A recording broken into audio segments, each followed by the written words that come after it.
बिस्मिल्लाहिर्रहमानिर्रहीम। तमाम देखने वालों को पाशा टीवी की जानिब से अस्सलाम वालेकुम। कल के लिए माज़रत चाहूँगा, कल काम की मसरूफ़ियत की वजह से वीडियो ना बना पाया और अपने व्यूवर्स को कल गंदम का रेट भी ना बता पाया। तो सबसे पहले कल के मुतालिक थोड़ी सी बातचीत कर ली जाए कि कल गंदम का जो रेट था वो उसमें काफ़ी ज़्यादा कमी थी। जो टॉप का रेट चल रहा था वो तकरीबन 3210-15 रुपये तक का कल का रेट था।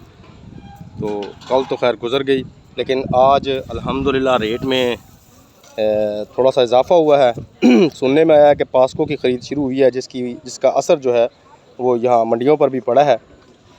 अब ये बात तस्दीक शुदा तो नहीं, बहरहाल इतना कन्फर्म है कि गंदम भी माशाल्लाह बहुत खूबसूरत है, खुश्क गंदम है और रेट भी जो है वो आज 3345, 50, 60 रुपये तक आम जो है वो जा रहा है। इस रेट में ये खातिर खा जो है वो आज इजाफ़ा हुआ है और मैं समझता हूँ कि अगर अल्लाह करे कि इसमें कम से कम कुछ 400-500 रुपये कम से कम और इजाफ़ा हो जाए तो चलें, ज़िम्मेदारों का भी गुजारा जो है वो हो जाएगा। लेकिन अभी बहरहाल रेट बहुत कम है और ज़िम्मेदारों को बहुत ज़्यादा नुकसान है अभी। तो ये छोटी सी अपडेट थी। उसके अलावा कई मेरे दोस्त जो हैं वो मुझसे मुसलसल यही पूछते हैं कि भाई चावलों का या मूंजी का।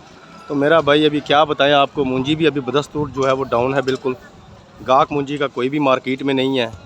पेमेंट जो है आप कह लें कि कैश के ऊपर तो मूंजी बिल्कुल भी नहीं सेल हो रही और 1 महीने की पर्ची, 2 महीने की पर्ची, लेकिन उस पर भी पैसे जो हैं वो आपको बर वक्त नहीं मिल रहे। तो ये जी आज की छोटी सी अपडेट है। उम्मीद करता हूँ वीडियो आपको अच्छी लगी होगी। अगर वीडियो अच्छी लगी हो तो प्लीज़ इसे लाइक कीजिए, शेयर कीजिए और कमेंट्स में अपनी कीमती राय का इजहार ज़रूर कीजिए।